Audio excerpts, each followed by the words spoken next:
कृपया चैनल को सब्सक्राइब करें। धन्यवाद। अहोई माता की जय। प्रेम से बोलिए जय माँ अहोई। मित्रों, अहोई अष्टमी का व्रत हर साल कार्तिक मास के कृष्ण पक्ष की अष्टमी तिथि को रखा जाता है।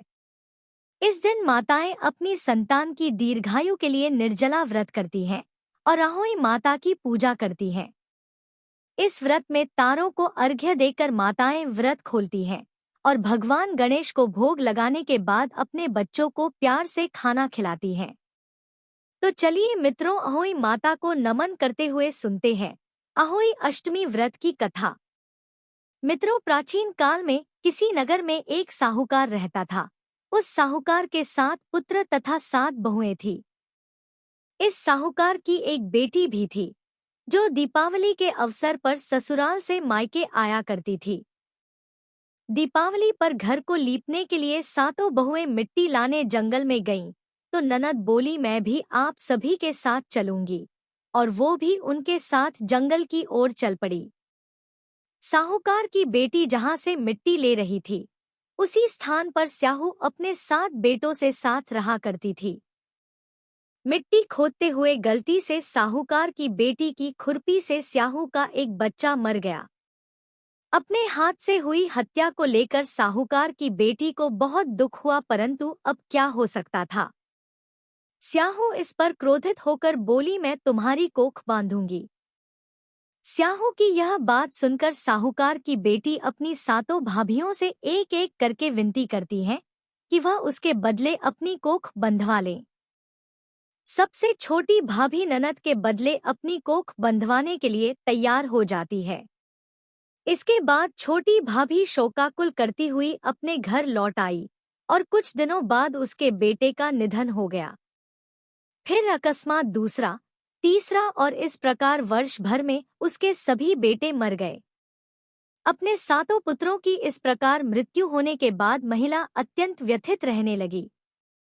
एक दिन उसने एक ब्राह्मण को अपने घर बुलवाकर इसका समस्या का उपाय पूछा। ब्राह्मण ने पूछा कि पहले आप पूरी बात बताओ कि हुआ क्या था। तो बहू ने विलाप करते हुए बताया कि उसने जानबूझकर कभी कोई पाप नहीं किया। हाँ, एक बार खदान में मिट्टी खोदते हुए अनजाने में उसकी ननद हाथों से एक सेह के बच्चे की हत्या अवश्य हुई है, और क्योंकि उस स्याहू ने मेरी नंद की कोख बांध दी पर उसकी कोई संतान नहीं थी, इसलिए नंद के बदले उसने अपनी कोख बंधवा ली।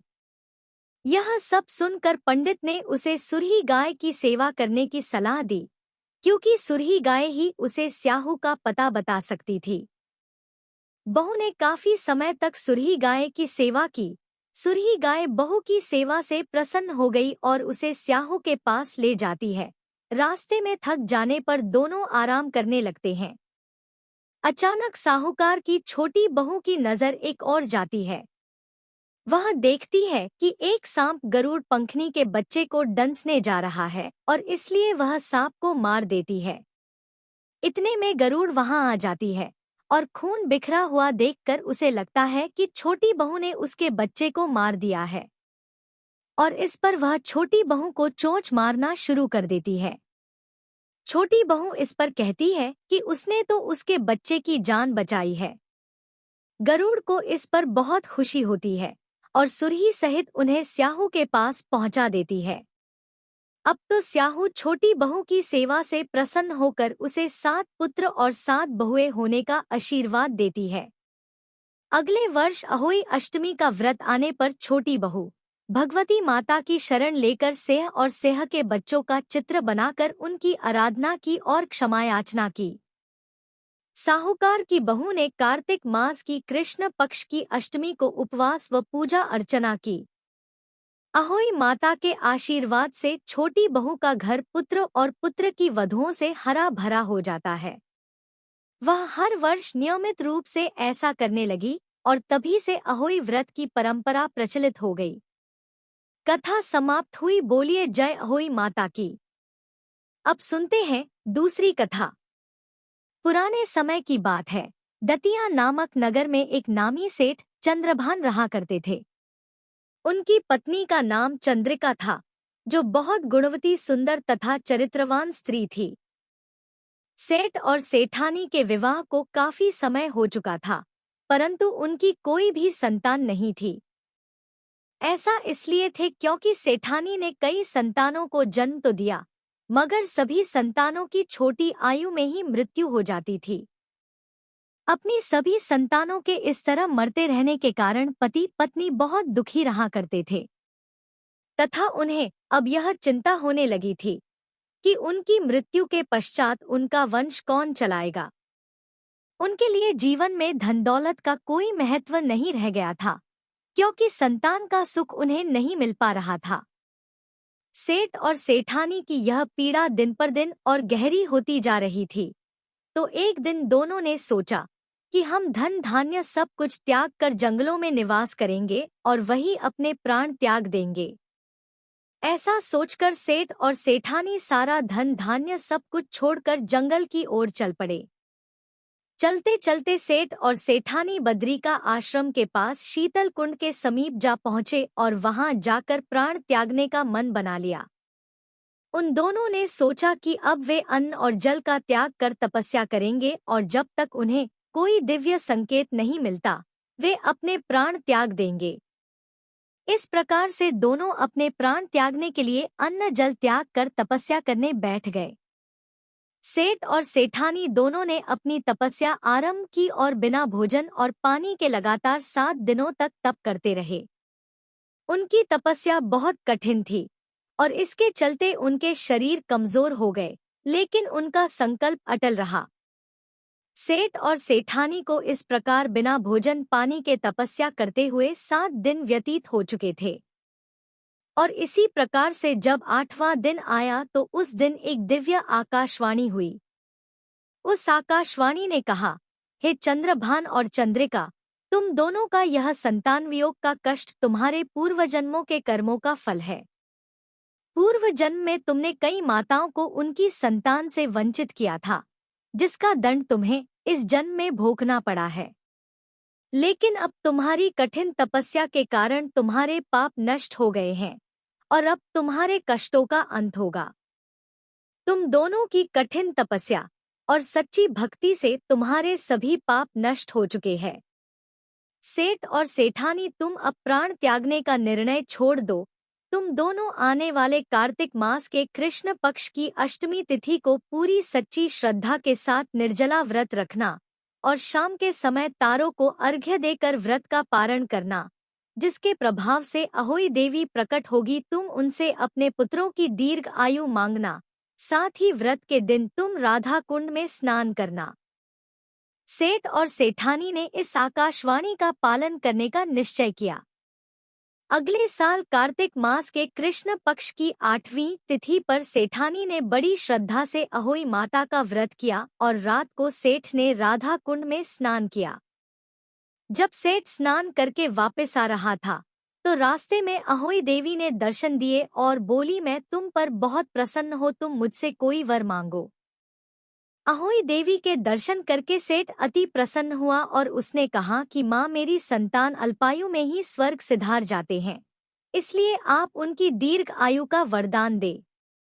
अहोई माता ने मुस्कुराते हुए कहा, ऐसा ही होगा। तुम्हारी संतानें अब दीर्घायु होंगी और तुम्हारे कुल का नाम रोशन करेंगी। इतना कहकर माता अंतर्धान हो गई। कुछ समय पश्चात सेठ के यहाँ पुत्र हुआ और बड़ा होकर विद्वान, शक्तिशाली और प्रतापी व्यक्ति हुआ। उसकी ख्याति चारों ओर फैल गई और उसके कारण सेठ चंद्रभान और सेठानी का नाम भी यशस्वी हुआ। इस महिमा के कारण ही अहोई माता के व्रत का प्रभाव बना। उस दिन कार्तिक कृष्ण पक्ष की 8वीं तिथि थी, इसलिए सभी माताएं इस दिन व्रत रखती हैं और विधि के अनुसार पूजा आराधना करते हुए अपने बच्चों की दीर्घ आयु की कामना करती हैं। अहोई माता जैसे आपने सेठ और सेठानी पर कृपा की, वैसी ही कृपा आप सभी भक्तों पर बनाए रखना। जय माता अहोई, जय हो। अब सुनते हैं अंतिम कथा। द्वापर युग में महिष्मती नगरी में महिजित नामक एक राजा रहा करता था। वह बड़ा ही पुण्यशील और प्रतापी राजा था और सदा अपनी प्रजा का पालन अपने पुत्र की तरह करता था। लेकिन संतान विहीन होने के कारण उसे राजमहल का वैभव अच्छा नहीं लगता था, क्योंकि हमारे वेदों में निसंतान का जीवन व्यर्थ माना गया है। यदि संतान विहीन व्यक्ति अपने पितरों को जल दान देता है तो उसके पितृगण उस जल को गर्म जल के रूप में ग्रहण करते हैं। इसी उहापों में राजा का बहुत समय व्यतीत हो गया। उन्होंने पुत्र प्राप्ति के लिए बहुत से दान, यज्ञ आदि कार्य किए, फिर भी राजा को पुत्र की प्राप्ति नहीं हो पाई। उनकी जवानी बीत गई और बुढ़ापा आ गया, लेकिन वंश की वृद्धि नहीं हो पाती है। राजा ने विद्वान ब्राह्मणों और प्रजाजनों संदर्भ में परामर्श किया। राजा ने कहा कि हे ब्राह्मणों तथा प्रजाजनों, हम तो संतानहीन हो गए, अब मेरी क्या गति होगी। मैंने जीवन में तो किंचित भी पाप कर्म नहीं किया। मैंने कभी अत्याचार द्वारा धन संग्रह नहीं किया। मैंने तो सदैव प्रजा का पुत्रवत पालन किया तथा धर्माचरण द्वारा ही पृथ्वी शासन किया। मैंने चोरडाकुओं को सजा दी। गौ ब्राह्मणों का हित चिंतन करते हुए शिष्ट पुरुषों का आदर सत्कार किया। फिर भी मुझे अब तक पुत्र न होने का क्या कारण है। विद्वान ब्राह्मणों ने कहा कि हे महाराज, हम लोग वैसा ही प्रयत्न करेंगे जिससे आपके वंश की वृद्धि हो। इस प्रकार कहकर सब लोग युक्ति सोचने लगे। सारी प्रजा राजा के मनोरथ की सिद्धि के लिए ब्राह्मणों के साथ वन में चली गई। वन में उन लोगों की मुलाकात एक श्रेष्ठ मुनि से हुई। वे मुनिराज निराहार रहकर तपस्या में लीन थे। ब्रह्माजी के सामान वे आत्मजीत, क्रोधजित तथा सनातन पुरुष थे। संपूर्ण वेद विशारद, दीर्घायु, अनंत और अनेक ब्रह्मा ज्ञान संपन्न वे महात्मा थे। उनका निर्मल नाम लोमश ऋषि था। प्रत्येक कल्पांत में उनके एक एक रोम पतित होते थे, इसलिए उनका नाम लोमश ऋषि पड़ गया। ऐसे त्रिकालदर्शी महर्षि लोमेश के उन लोगों ने दर्शन किए। सब लोग उन तेजस्वी मुनि के पास गए। सभी लोग उनके समक्ष खड़े हो गए।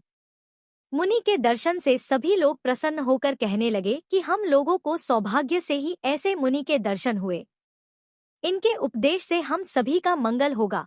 ऐसा निश्चय कर उन लोगों ने मुनिराज से कहा, हे ब्रह्मऋषि, हम लोगों के दुख का कारण सुनिए।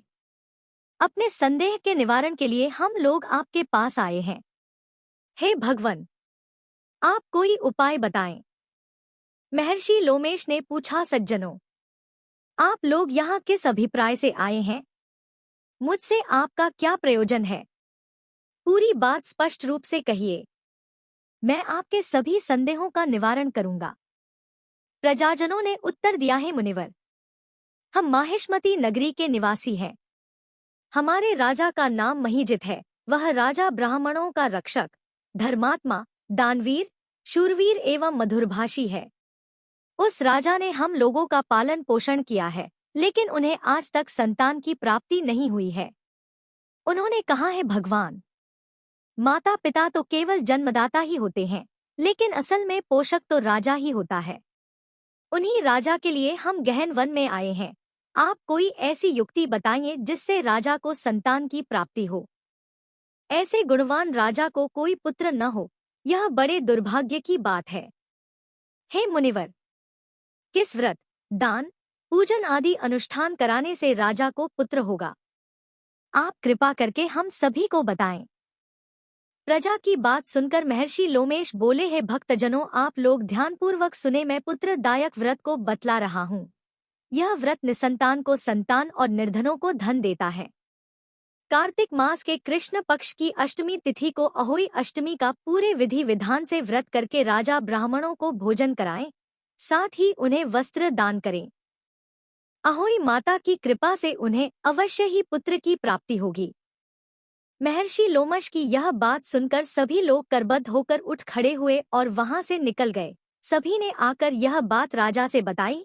इसे सुनकर राजा बहुत प्रसन्न हुए और उन्होंने श्रद्धापूर्वक विधिवत अहोई अष्टमी का व्रत करके ब्राह्मणों को भोजन, वस्त्र आदि का दान दिया।